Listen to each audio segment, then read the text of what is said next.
ঘড়ির আবিষ্কার বদলে দিয়েছিল মানব জাতির ইতিহাস। কেননা ঘড়ি নিত্যদিনের কাজকর্ম থেকে শুরু করে কার্যকরী বৈজ্ঞানিক গবেষণার ক্ষেত্রেও যুগের পর যুগ সময়ের জ্ঞান ও তাৎপর্য বোঝাতে ঘড়ির অবদান অতুলনীয়।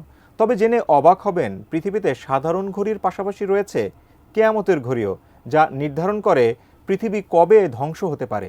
এখন প্রশ্ন, কেয়ামতের ঘড়ি আসলে কি? বিস্তারিত জানাচ্ছেন ইস্তিয়াক হোসেন।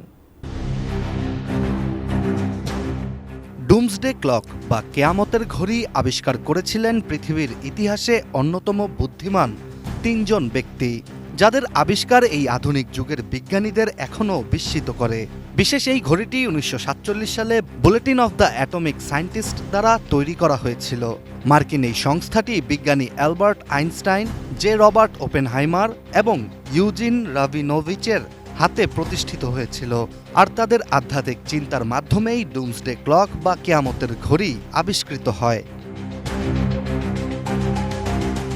অনেকের জিজ্ঞাসা, পদার্থবিজ্ঞানে সবচেয়ে কঠিন প্রশ্নের উত্তরদাতা স্যার অ্যালবার্ট আইনস্টাইন ও অ্যাটমিক বোমার পিতা খ্যাত যে রবার্ট ওপেনহাইমারের সাথে একত্রিত হয়ে ইউজিন রাবিনোভিচ যেই ডুমসডে ক্লক বা কেয়ামতের ঘড়ি তৈরি করেছিলেন, সেটির আসল কাজ কি? RICL TMX, যুগের পর যুগ স্থাপনা থাকে মজবুত। ডুমসডে ক্লক বা কেয়ামতের ঘড়িটি মূলত হচ্ছে পৃথিবী ঠিক কবে ধ্বংস হতে পারে তার নির্ণয়ের প্রতীকী একটি হিসেব। 1947 সালে প্রথম যখন ঘড়িটি তৈরি করা হয়, তখন এটি মধ্যরাত থেকে 7 মিনিট দূরে বলে উল্লেখিত ছিল।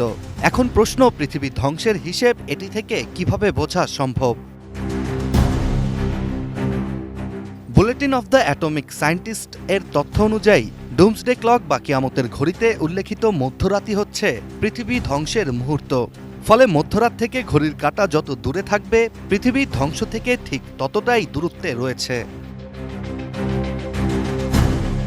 1947 সালে একমাত্র নিউক্লিয়ার বোম বা পারমাণবিক বোমার ভয়াবহতা বিচার করেই এই ঘড়িটি তৈরি করা হয়েছিল, যেখানে কোন দেশের কাছে কতটি নিউক্লিয়ার বোমা রয়েছে বা কোন দেশের সাথে কোন দেশের শত্রুতা সবচেয়ে বেশি, এই সব বিষয় বিবেচনা করেই ডুমসডে ক্লকের কাঁটা উপর নিচ করা হতো।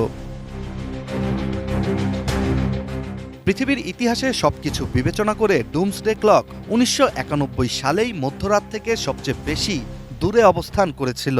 কেননা তখন যুক্তরাষ্ট্র ও সোভিয়েত ইউনিয়নের মধ্যে নিউক্লিয়ার বোমা কমিয়ে আনার একটি চুক্তি হয়েছিল। এরপর অবশ্য নিউক্লিয়ার বোমার পাশাপাশি জলবায়ু পরিবর্তন, আধুনিক প্রযুক্তি ও বিভিন্ন দেশের রাজনৈতিক উত্তেজনার ভিত্তিতে কেয়ামতের ঘড়ি ক্রমশই মধ্যরাতের কাছে আসতে থাকে। Bulletin of the atomic scientist এর প্রকাশিত সবশেষ প্রতিবেদন অনুযায়ী 2025 সালে ডুমসডে ক্লকটি মধ্যরাতের সবচেয়ে কাছে পৌঁছেছে, যেটি ছিল মধ্যরাত থেকে মাত্র 89 সেকেন্ড দূরে। তাহলে কি পৃথিবী খুব শীঘ্রই ধ্বংস হতে যাচ্ছে? Istiaq Hossain, ATN news.